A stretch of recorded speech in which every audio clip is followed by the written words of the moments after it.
I was standing in my backyard on a Tuesday morning in March when I saw Brenda Patterson marching across my lawn like she owned the place, clipboard in hand and fury etched across her face. She was the president of the Meadowbrook Hills HOA in Chapel Hill, North Carolina, and I had learned in my 3 years living here that nothing good ever came from one of her surprise visits. "Mr. Foster," she called out before she had even reached me, her voice sharp enough to cut glass.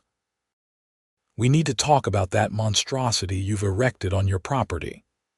I looked back at my greenhouse, the one I had spent the last 6 weeks building with my own 2 hands. It was beautiful, a 16 by 24-foot structure with a clear polycarbonate roof, automated heating system, and proper ventilation. I had plans to grow vegetables year-round, maybe even start a small tomato business on the side. The structure sat on the back corner of my 2-acre lot, barely visible from the street. My greenhouse. What about it? Brenda's nostrils flared.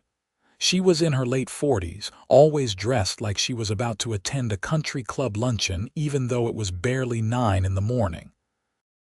Her blonde hair was pulled back so tight I wondered if it gave her headaches, and her pearl earrings caught the morning sun. "You didn't get HOA approval," she said, jabbing her finger at the greenhouse. According to Section 7, Article 3 of the Meadowbrook Hills Covenants, Conditions, and Restrictions, any structure over 100 square feet requires written approval from the Architectural Review Committee. Your greenhouse is clearly over that limit. I had expected this. "Actually, Brenda, I did my homework. I got approval from the county zoning board. My property is zoned agricultural residential, which means I'm allowed to have farming structures. I don't need HOA approval for agricultural use." Her face turned an impressive shade of red. "The zoning board doesn't override our HOA rules, Mr. Foster.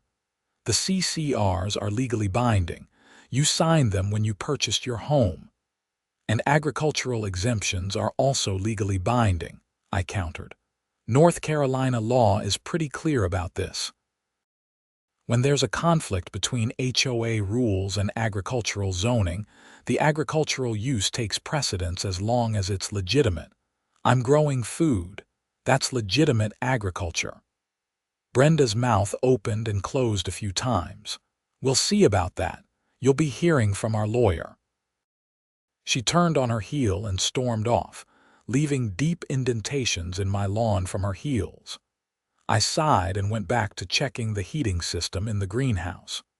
I had installed radiant floor heating and a propane backup system for the coldest nights. My tomato seedlings were already sprouting in their trays, and I had plans to put in cucumbers, peppers, and maybe some lettuce in succession plantings. 3 days later, I received a certified letter from the law offices of Morrison and Associates. The letter demanded I dismantle the greenhouse within 30 days or face daily fines of $100. It cited multiple sections of the HOA CCRs and made no mention of agricultural zoning. I called my buddy Jake, who was a real estate attorney in Raleigh. We had gone to UNC together and stayed close over the years. "They can't actually do this, can they?" I asked after explaining the situation. Jake was quiet for a moment. "It's complicated, Carter. HOAs have a lot of power in North Carolina, but you're right about the agricultural exemption. The problem is, they're going to argue your greenhouse isn't really agricultural because you're not running a full farm. You'll need to prove it's a legitimate farming operation. I'm selling produce. I've already got interest from 2 local restaurants in Durham. That helps." "Do you have documentation? Business license, sales records, anything like that?" I hadn't thought that far ahead. "Not yet. I just started growing." "Get on that immediately.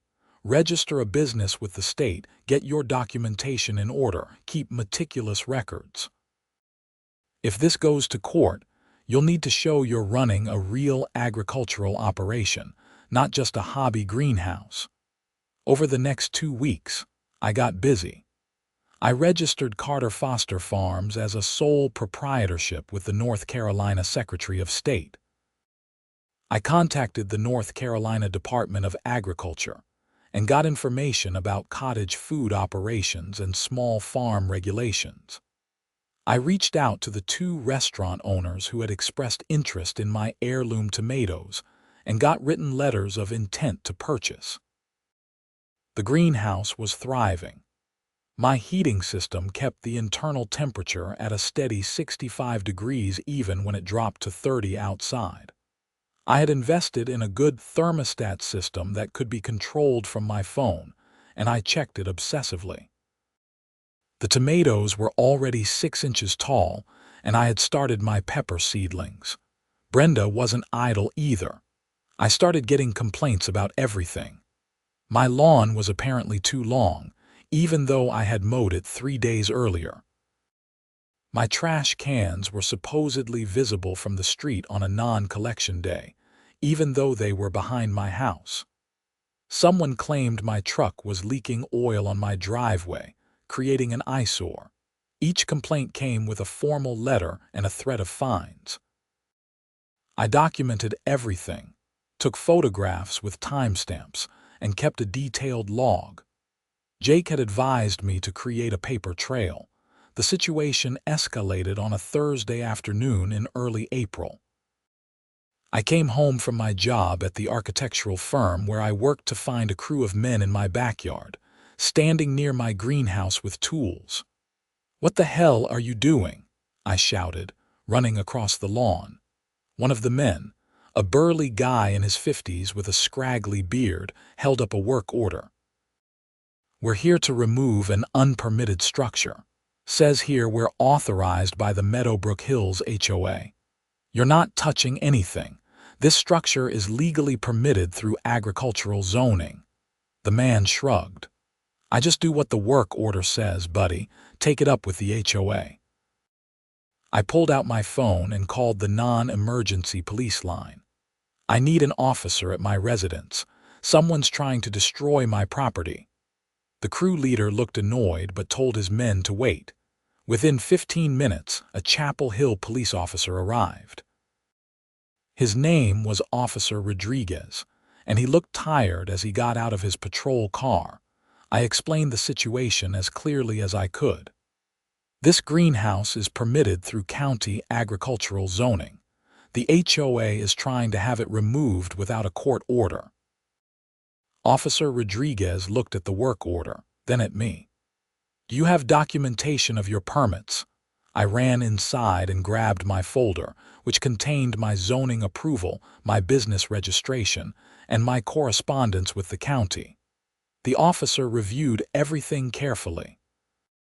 "Madam," he said, pulling out his phone and apparently calling someone. "This is Officer Rodriguez. I'm at a property dispute on Elm Ridge Drive. The owner has valid county permits for an agricultural structure. No, they can't remove it without a court order." He paused, listening. "That's correct. They'll need to go through the legal system." He hung up and turned to the crew. "You can't proceed. This is a civil matter that needs to be resolved in court. If you remove this structure, the property owner could press charges for destruction of property." The crew leader looked extremely annoyed but packed up his tools. "I'm billing the HOA for the trip charge," he muttered. After they left, Officer Rodriguez gave me some advice. "Document everything. Take photos, keep records of all communications. This probably isn't over." He was right. 2 days later, I received a notice of a special HOA board meeting to discuss my flagrant violation of community standards. The meeting was scheduled for the following Tuesday at 7 in the evening at the community center. I spent the weekend preparing. I printed out North Carolina General Statute Section 106, which covered agricultural operations. I made copies of my permits, my business registration, and my letters of intent from the restaurants. I even prepared a short presentation on my laptop showing photos of the greenhouse, my growing operation, and projections for my first season's production. The Tuesday meeting felt like walking into a lion's den. The community center was packed with about 40 residents, which was unusual. Normally, these meetings had maybe 10 people. Brenda had clearly rallied the troops. The board sat at a long table at the front. Brenda as president, Michael Torres as vice president, Susan Chen as treasurer, and Patricia Walsh as secretary. They all looked stern as I walked in. "Let's call this meeting to order," Brenda announced, banging a gavel. "We have one item on the agenda tonight: the unauthorized structure erected by Carter Foster at 247 Elm Ridge Drive." She went on for 10 minutes about community standards, property values, and the importance of maintaining the character of Meadowbrook Hills. She showed photos of my greenhouse from every angle, making it sound like I had built an industrial complex instead of a modest growing structure. "This sets a dangerous precedent," she concluded. "If we allow Mr. Foster to ignore our rules, what's to stop others from doing the same? We could have sheds, workshops, and who knows what else popping up all over the neighborhood." Several residents nodded along. I recognized some of them as Brenda's regular supporters, the same people who complained about everything from kids playing too loudly to someone parking their car facing the wrong direction. "Mr. Foster, you have 5 minutes to respond," Brenda said, looking at her watch. I stood up and walked to the front, plugging my laptop into the projector. "Thank you for the opportunity to explain. First, I want to be clear that I have complete respect for our HOA and the work the board does. However, in this case, the HOA rules are superseded by state law." I pulled up North Carolina General Statute 106-744. This statute protects agricultural operations from local ordinances that would prohibit or restrict normal farming activities. My property is zoned agricultural residential by Orange County. I received proper permits for an agricultural structure. I'm operating a legitimate farming business. I showed my business registration, my tax ID, and my letters from the restaurants. I'm not doing this as a hobby. This is a small business that will generate income and provide fresh, local produce to our community. The greenhouse has proper heating to allow year-round growing, which is the whole point of the structure. A woman in the third row raised her hand. "But doesn't this affect our property values? I mean, it's basically a farm." "Actually," I said, "studies show that proximity to local agriculture and farm-to-table operations can increase property values. People like knowing they have access to fresh, locally grown food. And my greenhouse is attractive and well-maintained. It's not an eyesore." I clicked to a slide showing the view from the street. "You can barely see it from the road. It's in the back corner of my lot, behind my house. It's not affecting anyone's view or enjoyment of their property." Michael Torres leaned forward. "I have a question. If we allow this, couldn't everyone claim they're running a farm and put up whatever structures they want?" "That's a reasonable concern," I acknowledged. "But there are requirements. You need actual zoning approval from the county. You need to prove it's a legitimate business operation. You need proper permits for the structure itself. There are checks and balances in place. This isn't a loophole anyone can exploit casually." Brenda cut in. "The bottom line is that you didn't seek HOA approval before building. That's a violation of our CCRs regardless of your other permits." "I disagree," I said firmly. "Agricultural operations are specifically exempted in North Carolina law. I wasn't required to seek HOA approval because state law makes it clear that agricultural uses can't be prohibited by HOAs when the property is properly zoned." I followed the legal process through the county. The debate went on for another 30 minutes. Some residents supported me, particularly a few who lived on the larger lots like mine and appreciated the agricultural zoning. Others sided with Brenda, worried about precedent and property values. Finally, Brenda called for a vote. All in favor of demanding Mr. Foster remove his structure and imposing daily fines until compliance. 3 hands went up: Brenda, Patricia, and Susan. Opposed, Michael raised his hand. I think we need legal guidance before we proceed. This is complicated, and I don't want the HOA to end up in an expensive lawsuit we might lose. Brenda glared at him. Motion passes 3-1.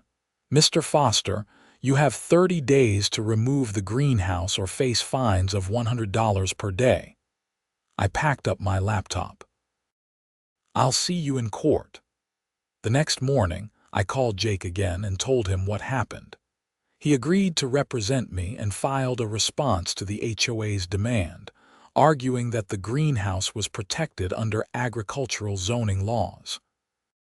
He also filed a preemptive motion for declaratory judgment, asking the court to rule that the HOA couldn't enforce its rules against my agricultural operation. The legal process moved slowly. It was now late April, and my greenhouse was producing beautifully.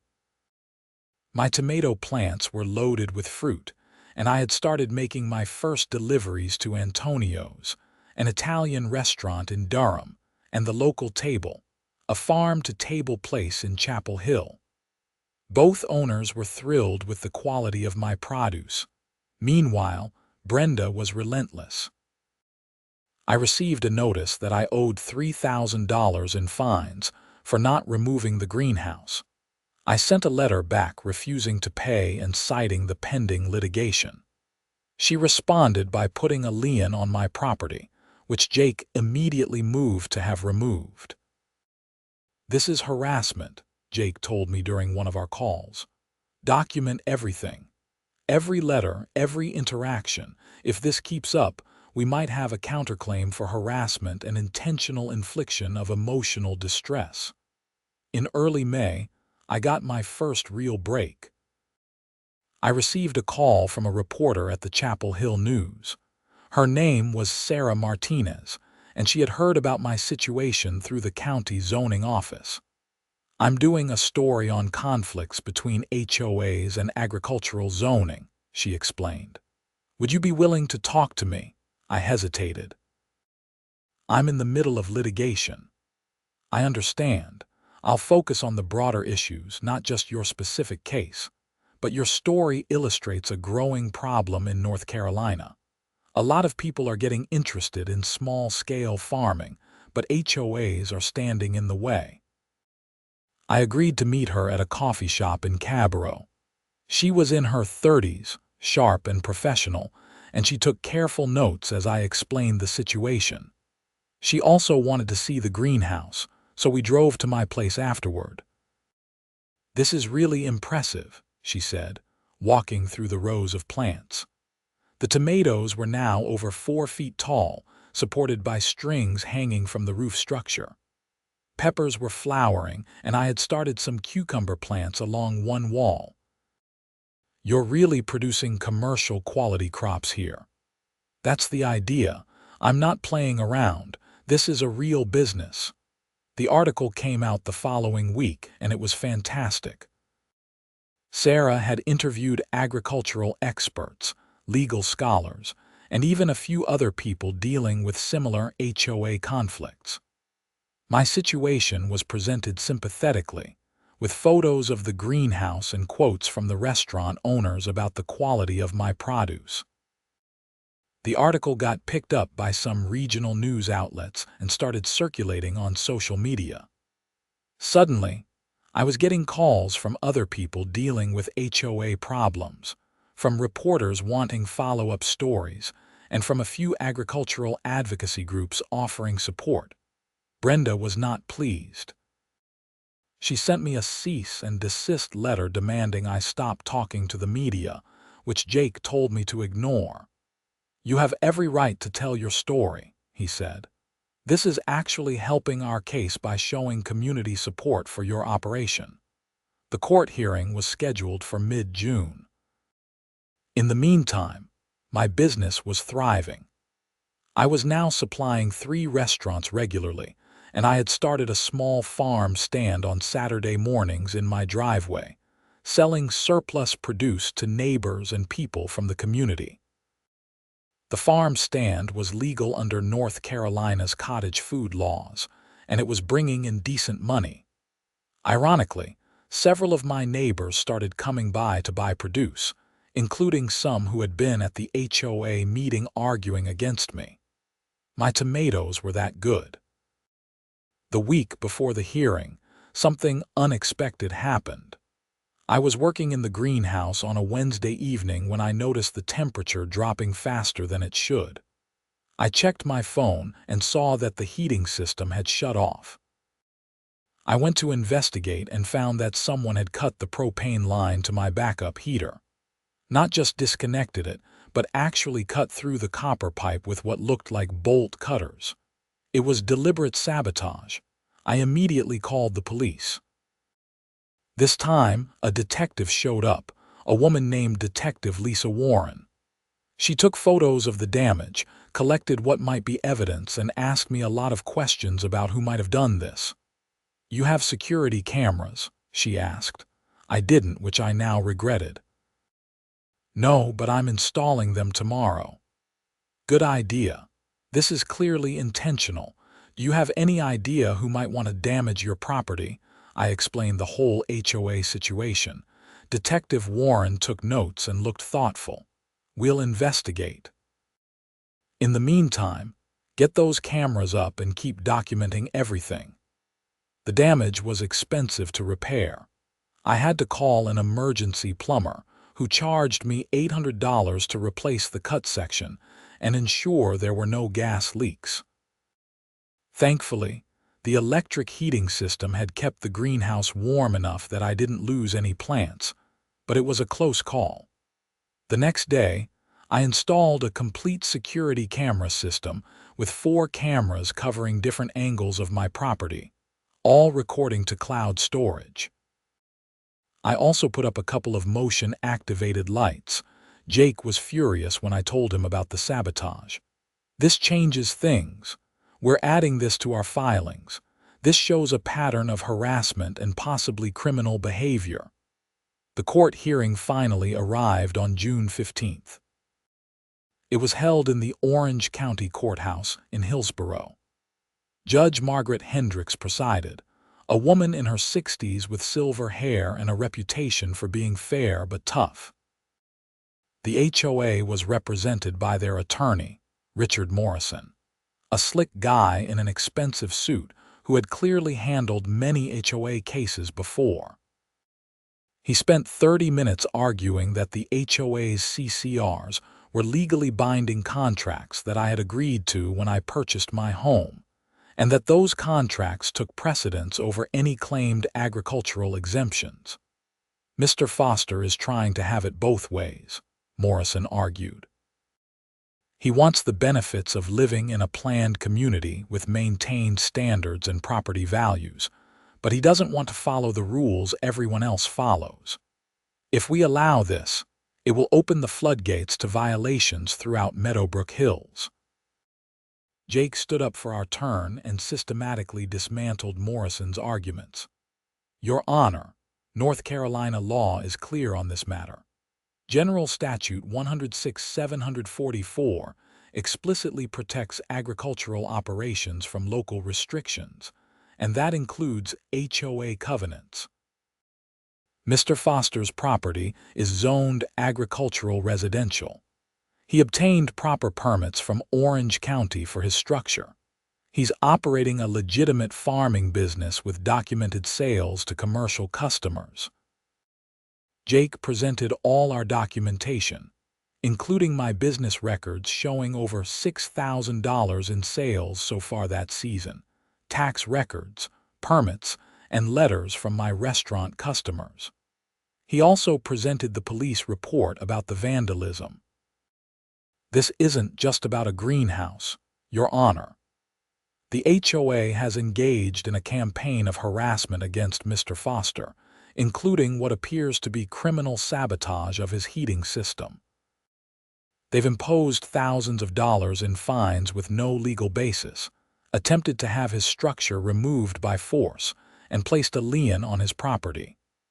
This is an abuse of HOA power. Judge Hendricks asked several pointed questions of both attorneys, particularly focusing on the agricultural exemption statute and how it applied to HOA covenants. She also asked me directly about my farming operation. "Mr. Foster, explain to me exactly what you're doing with this greenhouse. How much are you producing? Who are your customers? Is this a real business or a hobby that you're trying to legitimize?" I stood up, feeling nervous but confident in my answers. "Your Honor, I grew up on a farm in Johnston County. I know what real farming is. This is a small operation, but it's legitimate. I'm producing about 200 pounds of tomatoes a week at peak season, plus peppers, cucumbers, and other vegetables. I have 3 regular commercial customers, and I run a weekend farm stand. I've grossed over $6,000 so far this year, and I project $15,000 to $20,000 for the full year. I pay taxes on all of it. I'm registered with the state as a business. This isn't a hobby."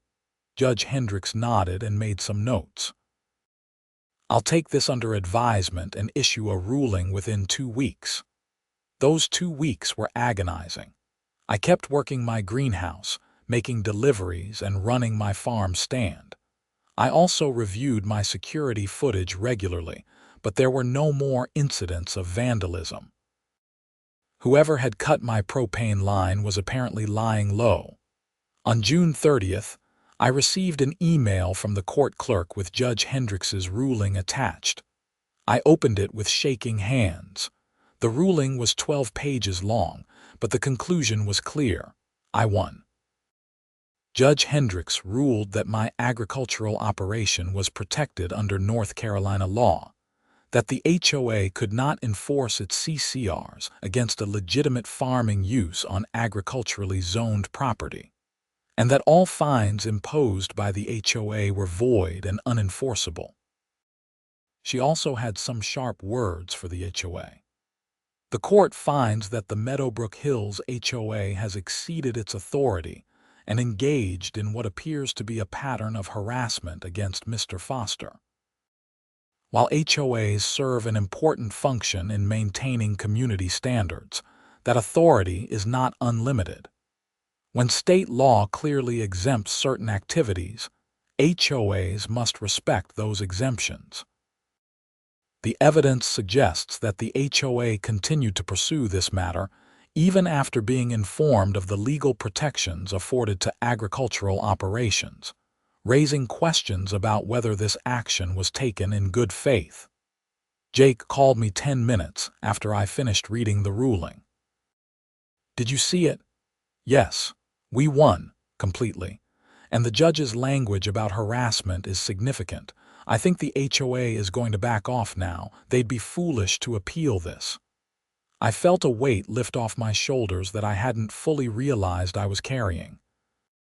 3 months of stress, legal bills, and constant conflict were finally over, or so I thought. The next evening, I was reviewing my security footage from the day before, just out of habit, when I saw something interesting. Around 2 in the morning the previous Wednesday, a car had driven slowly past my house, stopped for about 30 seconds near my driveway, and then driven off. I couldn't make out the license plate clearly in the night vision footage, but the car looked like a silver Honda Accord. I knew that car. Brenda Patterson drove a silver Honda Accord. I kept reviewing footage from previous weeks, looking at the date stamps.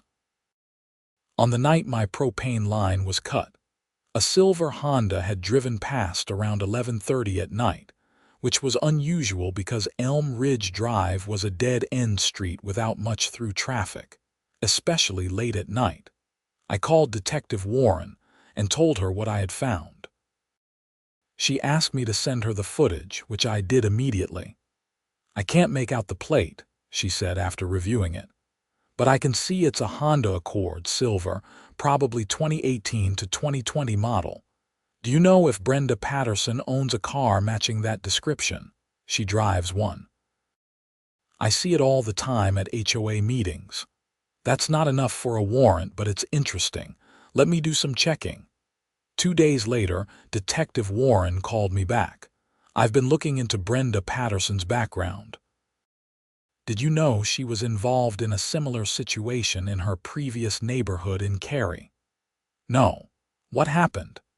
About 6 years ago, she was on the HOA board there. A resident built a workshop in his backyard without HOA approval. According to police records from Cary PD, someone vandalized the workshop, spray-painted it, broke windows. They never proved who did it, but the resident claimed it was Brenda. He ended up moving. My stomach sank. So she has a history of this. I can't prove anything yet. But I'm going to have a conversation with her. Sometimes just knowing we're looking is enough to prevent further problems. The next week, I saw Brenda at the grocery store. She saw me too and quickly turned down another aisle, but not before I saw the expression on her face. She looked angry and scared at the same time. 2 days after that, I got a call from Michael Torres, the HOA vice president. "Carter, I wanted to give you a heads up. Brenda has resigned as HOA president effective immediately. She's also moving out of Meadowbrook Hills, putting her house up for sale." "Really? Why?" She didn't give details, but between you and me, I think the legal loss shook her up, and I heard the police talk to her about your vandalism case. She seemed pretty rattled after that. Did they charge her with anything? Not that I know of. But she's leaving, which is probably for the best. I felt mixed emotions about that. Part of me wanted her held accountable if she had sabotaged my greenhouse, but part of me was just relieved the conflict was over. Michael continued, "Look, I want to apologize for how the board handled this. You were right about the agricultural exemption. We should have done more research before taking such a hard stance. I voted against you initially, and I was wrong. I appreciate that, Michael. I'm taking over as president temporarily.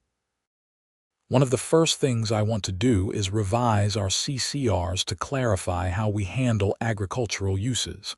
We should have a clear policy so this doesn't happen again." That actually impressed me. "That sounds reasonable. I'd be happy to help with that if you want input. I'd appreciate it." Over the next few weeks, things settled down considerably. My greenhouse continued to thrive, and I was pulling in consistent income from my restaurant customers and farm stand. I even expanded a bit, adding some herbs that one of the chefs had requested. In late July, Detective Warren called me one more time. "I wanted to update you on the vandalism case.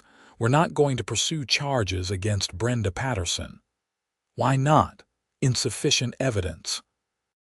The security footage isn't clear enough to definitively identify her vehicle, and we don't have any direct proof she was the one who cut your propane line." Her attorney made it clear she'd fight any charges, and the DA doesn't think we can make the case beyond a reasonable doubt. I was disappointed but not surprised. So she just gets away with it. Legally, we can't prove she did it. But between you and me, I think she got the message. She's selling her house and leaving the area. Sometimes that's as close to justice as we get. It wasn't satisfying, but I accepted it. At least she was gone and no longer making my life difficult. The summer passed peacefully. I harvested hundreds of pounds of tomatoes, peppers, cucumbers, and squash. My farm stand became a regular weekend fixture, and I got to know a lot of my neighbors better. Many of them apologized for not supporting me earlier or for believing Brenda's claims about property values. One Saturday morning in August, an elderly couple stopped by my farm stand. The man introduced himself as George Franklin and his wife as Carol. "We live 3 streets over," George explained. "We've been following your situation. That greenhouse is beautiful, and these tomatoes are the best I've had in years." "Thank you," I said, bagging up some produce for them. Carol smiled. "We actually have a question for you. We have a large backyard, and we've been thinking about putting in a small greenhouse ourselves. Nothing as big as yours, but enough to grow some vegetables. After seeing how your case turned out, we feel more confident about doing it. Would you be willing to give us some advice?" Over the next hour between customers, I talked with George and Carol about greenhouse construction, heating systems, and what crops grew well in our climate. They were genuinely interested in starting their own small growing operation. A week later, they called me and asked if I'd be willing to consult on their greenhouse project for a fee. I agreed, and suddenly, I had a side business helping other people design and build their own growing structures. Word spread, and by September, I had consulted on 5 different greenhouse projects in the Chapel Hill and Durham area. Michael Torres and the new HOA board were true to their word. In October, they presented revised CCRs at a community meeting. The new rules included clear language about agricultural exemptions, a defined process for handling disputes, and limits on the board's authority to impose fines without proper documentation. The meeting was civil and well attended. Several residents spoke in favor of the changes, including me. "I think these revisions strike a good balance," I said. "They protect legitimate agricultural uses while still giving the HOA authority to maintain community standards. This is how it should have been handled from the beginning." The revised CCRs passed with an overwhelming majority vote.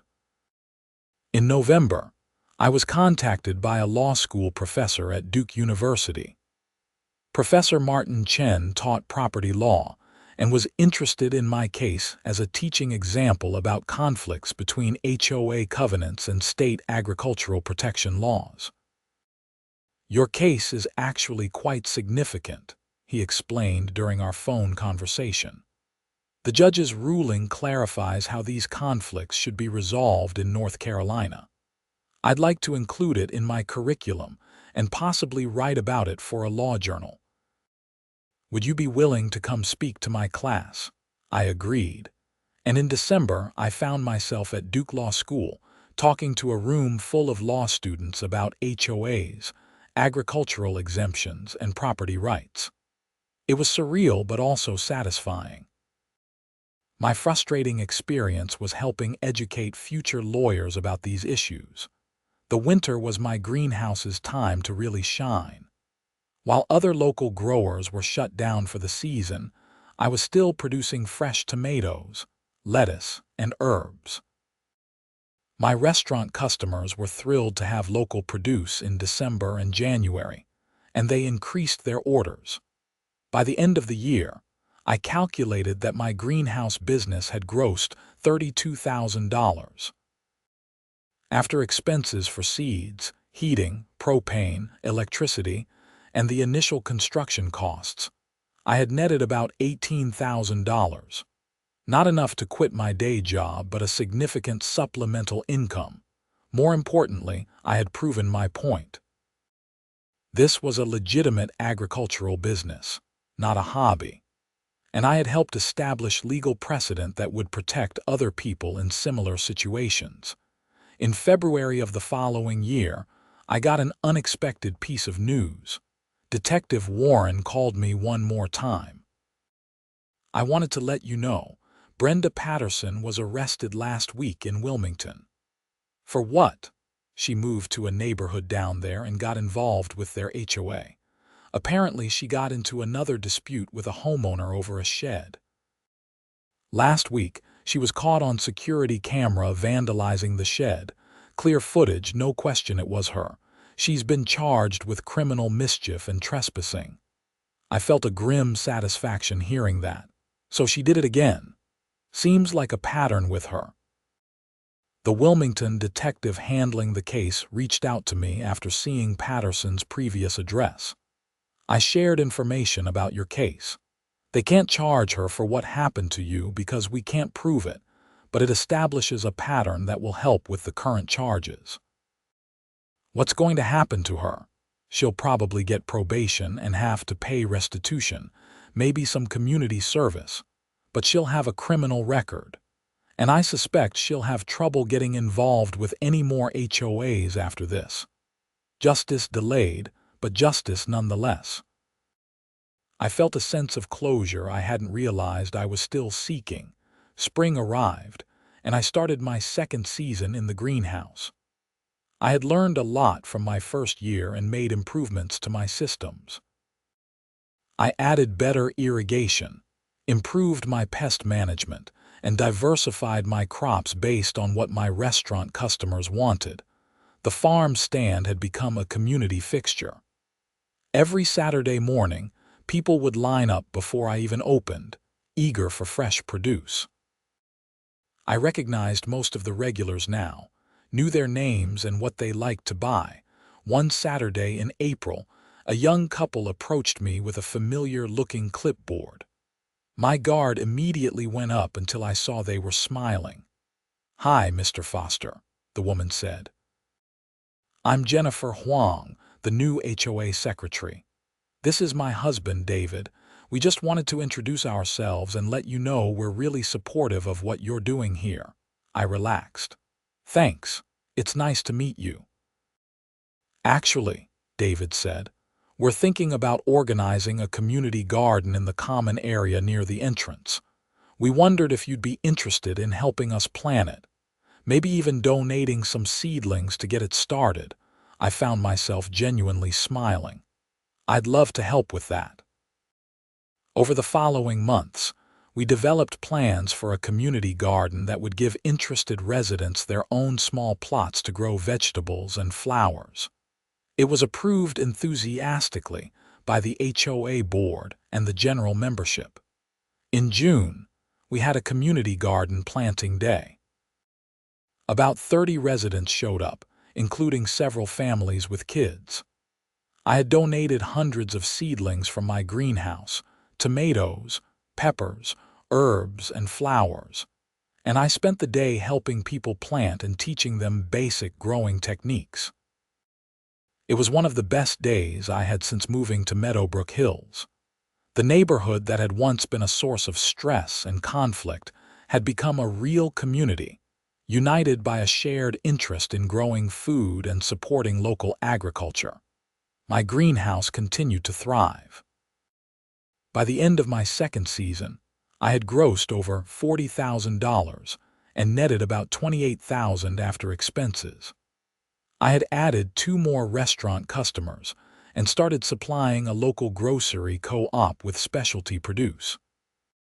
I also continued consulting on greenhouse projects, which brought in another $10,000 that year. I was helping people all over the Triangle area design and build their own growing operations, and it was deeply satisfying work.